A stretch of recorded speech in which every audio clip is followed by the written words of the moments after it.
ஹல்லேலூயா. இன்று அதிகாலையில் நாம் பரிசுத்தரின் வார்த்தையை தியானிக்க இருக்கிறோம். இந்த நாளிலே கூட நீதிமொழிகள் 3வது அதிகாரம் 9-10 வசனங்கள்.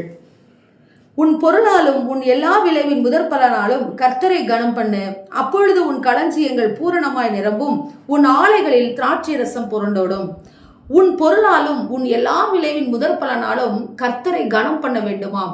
நம் ஆலைகளில் திராட்சை ரசமும் நம்முடைய வீடுகளில் இதோ மாப்பி செய்கிற தொட்டியும் ஆசீர்வதிக்கப்பட வேண்டுமானால் நாம் தேவனுக்கு கொடுக்கிறவர்களாக இருக்க வேண்டும். நாம் தேவனை கனம் பண்ணுகிறவர்களாக இருக்க வேண்டும். இதைத்தான் ஆபேல் செய்தான். தன் மந்தையிலே தலையீற்றானவைகளை தேவனுக்கு கொண்டு வந்து அவன் காணிக்கை கொடுத்ததை நாம் பார்க்கிறோம்.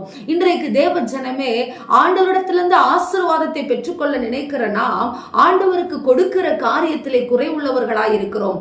நாம் கொடுக்கிறவர்களாய் இருக்கிறோம். அவர் நமக்கு கொடுத்ததை நாம் அவருக்கு நன்றி பலிகளை செலுத்தி கொடுக்கிறவர்களாய் நாம் இருக்க வேண்டும். நன்றி காணிக்கைகளை நாம் கொடுக்கிறவர்களாய் இருக்க வேண்டும். போஜன பலியிலே நாம் போஜன பலி செலுத்துகிறவர்களாக இருக்க வேண்டும்.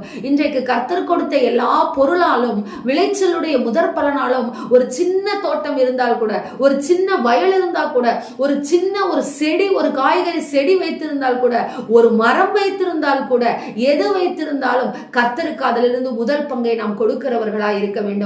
நாம் வைத்திருக்கிற எல்லா பொருளாலும் நாம் கனம் பண்ண வேண்டும். எனவேதான் அநேகர் என்ன செய்கிறோம், சம்பாத்தியம் வாங்கின உடனேயே அதை ஆண்டவருக்கு என்று ஒரு பங்கை நாம் எடுத்து வைக்கிறவர்களாய் இருக்கிறோம். புதிய ஏற்பாட்டிலே இயேசு கிறிஸ்துவானவருடைய காலத்திலே நாம் வாசிக்கிறோம், வனாந்தரத்திலே ஜனங்கள் பசியோடு இருந்த பொழுது 5 அப்பத்தையும் 2 மீனையும் அவர் என்ன செய்தார், வானத்தை அண்ணாந்து பார்த்து ஸ்தோத்திரம் பண்ணி அதை பிட்டு கொடுத்தார். பிட்டு கொடுக்கும் பொழுது இதோ அவர்கள் 12 கூடை நிறைய மீதம் எடுத்தார்கள் என்று சொல்லி நாம் வாசிக்கிறோம். இன்றைக்கு தேவ ஜனமே, மீதம் எடுக்கிற காரியம் உங்கள் வாழ்க்கையிலே வேண்டுமா? கடனோடு இருக்கிறீர்களா?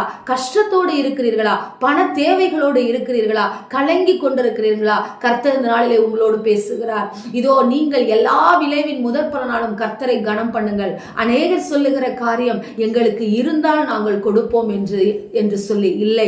உங்களுக்கு இருக்கிறதிலே நீங்கள் தேவனுக்கு கொடுக்கிறவர்களாய் இருங்கள். புதிய ஏற்பாட்டிலே ஒரு விதவையை பார்க்கிறோம். அந்த விதவை தனக்கு இருந்த 2 காசையும் அந்த உண்டியல் பெட்டியிலே கொண்டு வந்து போடுகிறதை பார்க்கிறோம். பழைய ஏற்பாட்டிலே சாரிபாத் விதவையை பார்க்கிறோம். அந்த சாரிபாத் விதவை தனக்கு இருந்த அந்த கொஞ்சம் மாவிலே எலியாவிற்கு அடை பண்ணி கொடுத்ததை நாம் பார்க்கிறோம். இன்றைக்கு தேவ ஜனமே, உங்களுடைய களஞ்சியங்கள், நீங்கள் செய்கிற காரியங்கள், வீட்டிலே ஆசீர்வாதங்கள், தங்கமும் வெள்ளியும் பண ஆசீர்வாதங்களும் உங்களுக்கு வேண்டுமா? நீங்கள் தேவனை கனப்படுத்துங்கள். உங்களுடைய பொருளாலும் உங்களுடைய விளைச்சலின் முதற் பலனாலும் தேவனை கனப்படுத்துங்கள். அந்த தேவன் உங்களை கனப்படுத்தி தரித்திரமில்லாத ஒரு வாழ்க்கையை கொடுப்பார். ஆமேன். ஸ்தோத்திரம். எங்களை நேசிக்கிற எங்கள் நல்ல தகப்பனே, இந்த நாளிலே நாங்கள் கேட்ட வார்த்தையின் பிரகாரமாக ராஜா, உமக்கு கொடுத்து நாங்கள் ஆசீர்வாதத்தை பெற்றுக்கொள்ள கர்த்தர் எங்களுக்கு கிருபை கொடுங்க. தகப்பனே, உமக்கு கொடுக்கிற இருதயத்தை எங்களுக்கு நீர் கொடுக்கும்படியாக நாங்கள் ஜெபிக்கிறோம். நல்ல பிதாவே, ஆமேன். Praise the Lord. ஹல்லேலூயா.